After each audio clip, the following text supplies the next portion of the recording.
नमस्कार, स्वागत है आपका विंध्य भारत में। मैं आपके साथ साक्षी। 1.5 महीने पहले विदिशा में रेलवे ट्रैक पर बुरी तरह जख्मी मिली छात्रा अस्पताल से घर आ गई, लेकिन चहकने और उछलकूद करने वाली यह बेटी अब बिस्तर पर लेटी रहती है। 19 साल की गुनगुन मालवीय उर्फ नेहा को यह जख्म उसकी सहेली मुस्कान राजपूत ने दिए।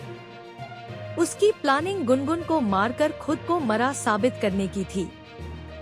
घटना वाले दिन से मुस्कान फरार है। एसपी दीपक शुक्ला ने उस पर 10,000 रुपए का इनाम घोषित किया है। जब गुनगुन घायल मिली, उसके बदन पर मुस्कान के कपड़े थे। पर्स, आई कार्ड और पासपोर्ट साइज फोटो भी मुस्कान का था। एक सुसाइड नोट भी मिला था। नोट में नाम मुस्कान और खुद की मर्जी से जाने की बात लिखी थी। गुनगुन का कहना है, मुस्कान ने कॉलेज में मेरे कपड़े पहने और अपने मुझे पहना दिए थे। मेरी बेस्ट फ्रेंड ने मुझे इस हाल में पहुंचा दिया। विदिशा के तलेया मोहल्ला में पप्पू रजक रहते हैं। घर पर ही एक दुकान है जहां वे लॉन्ड्री का काम करते हैं। 4 बच्चे हैं, एक बेटा और 3 बेटियां। इनमें गुनगुन सबसे छोटी है, इसलिए सबकी चहेती भी है। पप्पू की यही लाडली बिटिया मौत के मुंह से बाहर निकलकर घर लौटी है। 10 जून 2024 समय सुबह 11 बजे रेलवे ट्रैक पर पुलिस को गंभीर हालत में एक लड़की मिली।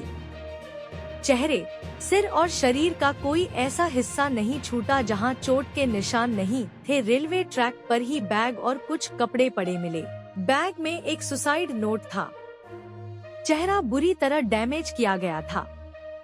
आरोपी लड़की की पहचान मुस्कान के रूप में कराना चाहते थे।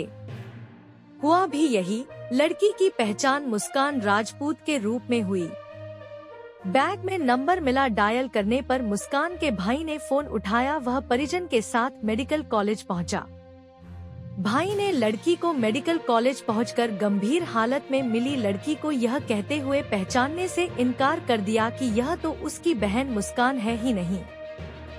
आपको उसका बैग, कपड़े और सुसाइड नोट कैसे और कहां से मिला? पुलिस के लिए भी यह बात हैरान करने वाली थी। सवाल उठा, आखिर इतनी गंभीर हालत में मिली लड़की मुस्कान नहीं है, तो फिर कौन है? लड़की के पास मुस्कान का बैग, कपड़े और सुसाइड नोट कहां से आया? पुलिस ने पड़ताल की तो गुनगुन रजक का नाम सामने आया। पता चला गुनगुन और मुस्कान के बीच गहरी दोस्ती है। पुलिस ने गुनगुन के परिजनों तक सूचना पहुंचाई और उन्हें मेडिकल कॉलेज आने को कहा। गुनगुन के परिवार वालों को भी लड़की को दिखाया गया। चेहरे के अलावा शरीर का ज्यादातर हिस्सा सफेद पट्टी से कवर था, इसलिए पहचान पाना थोड़ा मुश्किल हो रहा था। काफी देर तक देखने के बाद बहन की नजर पैर पर पड़ी। उसने पैर पर बंधे काले धागे और उस दिन उसके द्वारा लगाई गई नेल पॉलिश से उसकी पहचान हुई। लड़की की पहचान तो हो चुकी थी, लेकिन अब पुलिस के सामने सवाल खड़ा था कि आखिर ये गुनगुन है तो फिर मुस्कान कहाँ है? मुस्कान की सारी चीजें गुनगुन के पास कैसे आईं? इस सवाल का जवाब गुनगुन दे सकती थी, लेकिन वह जिंदगी के लिए जंग लड़ रही थी। पुलिस के सवालों के जवाब मिलते इसके पहले ही गंभीर हालत होने से गुनगुन को भोपाल के एम्स अस्पताल रेफर कर दिया गया। 8 दिन इंतजार के बाद गुनगुन को कुछ देर के लिए होश आया। गुनगुन ने भी मुस्कान के बारे में पूछा और फिर बेसुध हो गई। 18 दिन तक गुनगुन का भोपाल में ही इलाज चलता रहा। इसके बाद डॉक्टरों ने उसे घर लेकर जाने की परमिशन दे दी। गुनगुन घर तो आ गई, लेकिन यहाँ भी उसे बिस्तर पर ही रहना पड़ रहा है। घटना के 1.5 महीने बाद भी गुनगुन की हालत में ज्यादा सुधार नहीं है।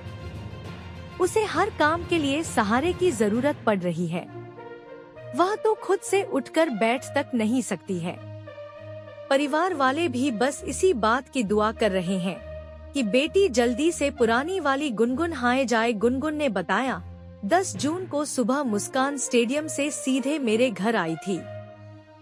उसने कहा कॉलेज चलेंगे, इसके बाद अपने घर चली गई।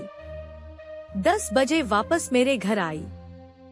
20 मिनट बाद हम दोनों एक्टिवा से कॉलेज के लिए निकले। कॉलेज में हमने एग्जाम का पूछा और रोल नंबर के बारे में जानकारी ली। हम घर निकलने वाले थे कि मुस्कान ने कहा स्पोर्ट्स के लिए अर्जेंट में मुझे एक फोटो शूट करना है।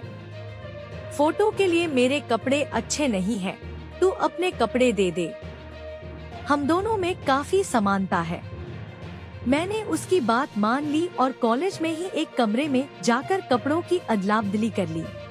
कॉलेज से निकलकर हम दोनों को स्टेडियम जाना था, लेकिन गाड़ी मुस्कान ने ली। वह स्टेडियम की जगह मुझे कलेक्ट्रेट वाले रास्ते पर लेकर गई। सुनसान जगह में उसने गाड़ी रोक दी। मैंने उससे पूछा, मुस्कान हमें तो स्टेडियम चलना था, फिर यहाँ क्यों आए? उसने जवाब दिया, फोटो शूट यहीं करना है। इतना कहने के बाद वह गाड़ी से उतरी और रेलवे ट्रैक तरफ झाड़ियों में चली गई। वह किसी का इंतजार कर रही थी। काफी देर हो जाने पर मैंने उससे कहा, मैं घर निकल रही हूँ।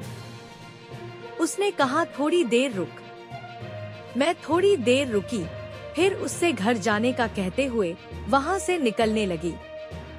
वह अचानक मेरे पीछे आई और सिर पर किसी भारी चीज से वार कर दिया। सिर पर मारने से मैं बेहोश हो गई। इसके बाद मुस्कान ने क्या किया मुझे कुछ पता नहीं। जब होश आया तो मैं अस्पताल में थी। गुनगुन पर जानलेवा हमले के इतने दिन बाद भी पुलिस मुस्कान राजपूत तक नहीं पहुंच पाई है। सप्ताह भर पहले प्रदेश भर से आए रजक, मालवीय समाज के लोगों ने विरोध प्रदर्शन किया था।